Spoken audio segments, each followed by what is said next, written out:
Hello, that was Siciliana, the third movement from La Lumague, Sonata in G minor, Opus 2, No. 4 by Michel Blavet. This was edited with continual realization by Richard Jones.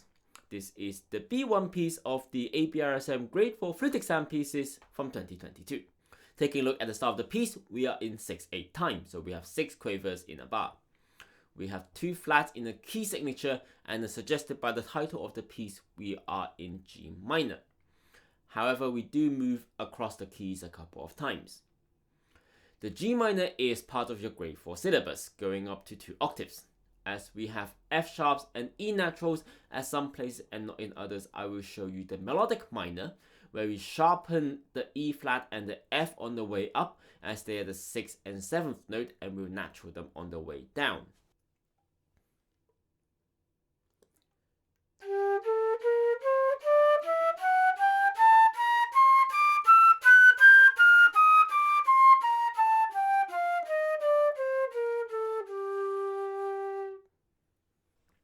The instruction of play here is Siciliana, meaning that it is a slow dance with lifting rhythms. Now this is matched by the speed suggested to us at crotches equals 1/16. We do play a little bit slower in the demo, but it is up to your interpretation of what speed you want to go at, as long as it's not too fast.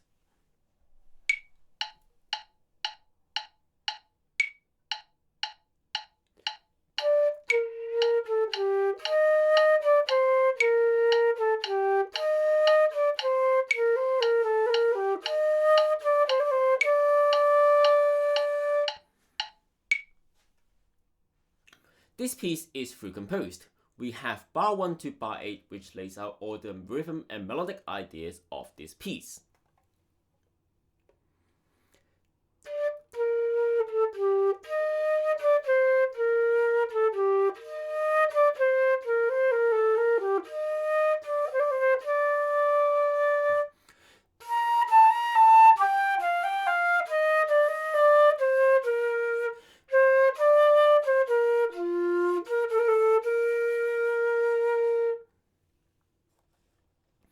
After that, we have 3 different phrases. The first one is from bar 9 to 16, with the emphasis on the dotted rhythm and quite a few key changes in here.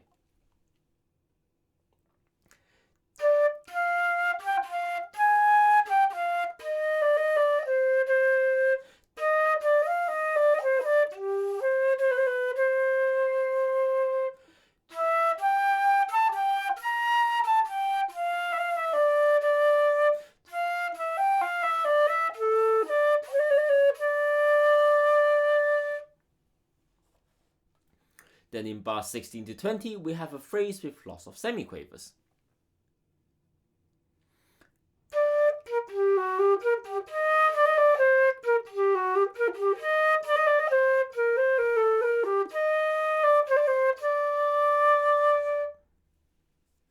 And then finally we have a phrase with the main idea having 2 semiquavers and 2 quavers. Now we're going to repeat this, which leads on to the ending of the piece.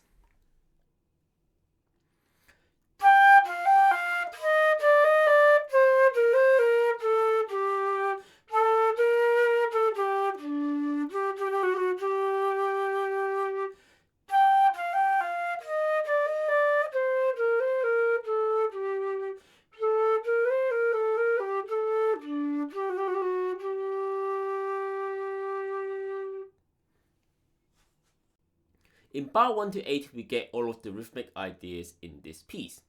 We have dotted quaver rhythms,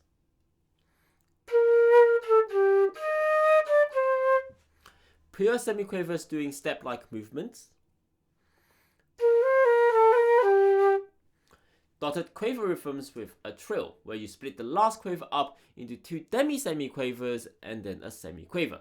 We're going to start on the note, do a step up and then a step down.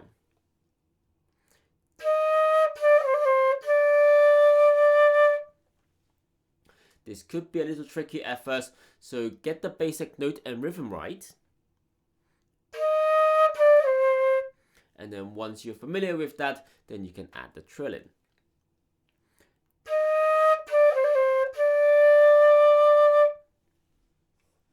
For the trill here, C to D, you can start your note on the C note and then using your first trill key for the D note. So putting all of that together in bar 1 to 4.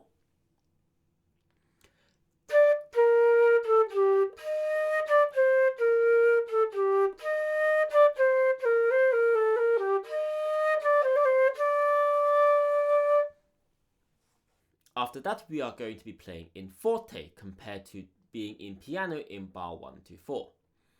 On the upbeat to bar 5, we have a tick mark, which indicates that this is a space for us to breathe. Starting from bar 5, we also have a nil rhythm here, which is 2 semiquavers with 2 quavers. Do look out for the tonguing here, where the last quaver isn't slurred to the rest.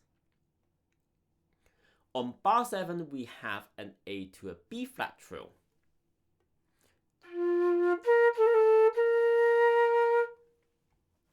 There are a couple of options if your fingers can't go fast enough for the trill. You can keep your first finger down on your left hand, even for the A note, so when you lift your second finger, you are still going to get the B flat. Another option is using the B flat key, which is the one on the left instead of the button on your right, which means that when you let go of your second finger on your left hand, you are still going to get a B flat instead of just a B note. Compared to if we were using the B key at the back.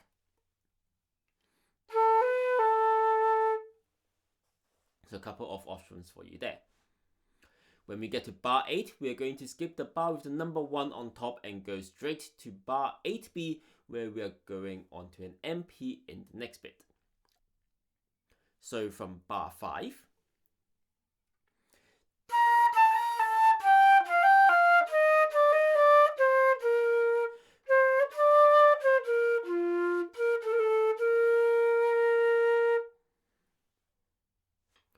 we have quite a few key changes here with the accidentals in here. The A flat in bar 9 and the B natural in bar 11 changes this phrase to being in C minor. The rhythm here is mostly what we have seen before, except for the 2 trills in bar 10 and bar 11. In bar 10, we have the trill sitting on the second of the 3 straight quavers instead of a quaver after a dotted quaver rhythm. This doesn't affect the timing of that trill, just where the trill is and what's before it. So the timing for bar 10 is 1 and 2 and 3 and.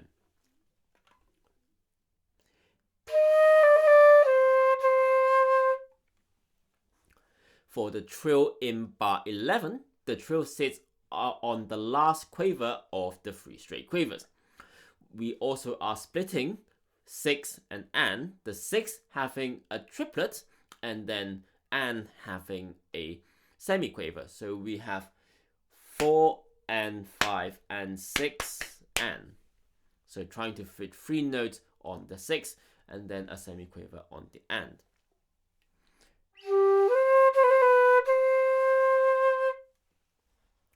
So putting all of bar 9 to 12 together, the trill fingering in here is just as normal.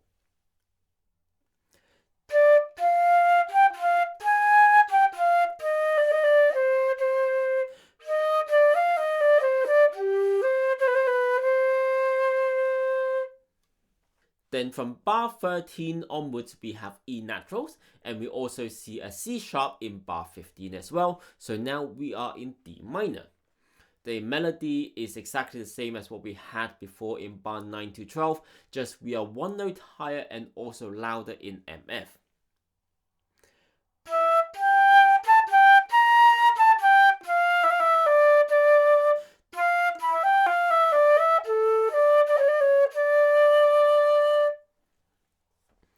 With the trill on bar 15, what you can do is start on your normal D fingering, go to your C sharp, and then use your first trill key to get the second D.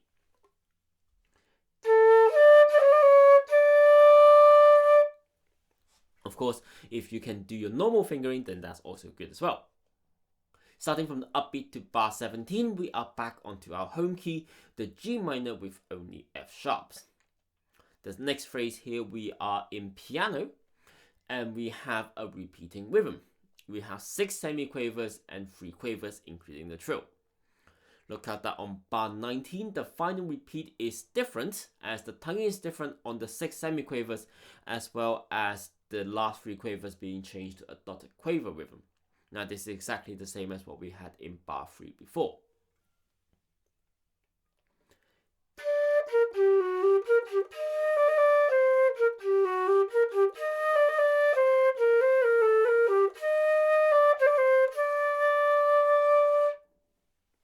After that, we have 2 repeating phrases. This time the focus is on the 2 semiquaver and 2 quaver rhythm. The rhythm is as the same as we have in bar 5 to 8, starting off on the forte. Here we are also allowed to take an extra breath in bar 22 as we did previously.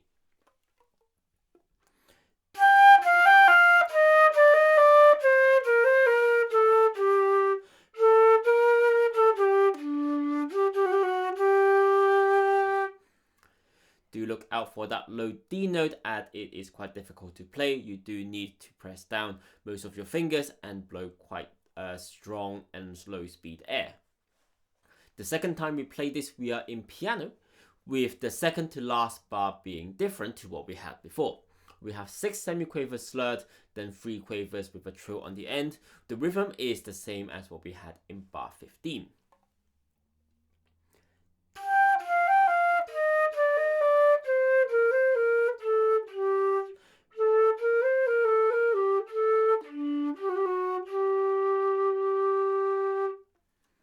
You can also do a little rit towards the end as well. Just make sure that your pianist know what you're doing, because a lot of the times in this piece, he is doing on the beat for you, so he's doing the counting for you. So if you're slowing down, then he needs to know as well.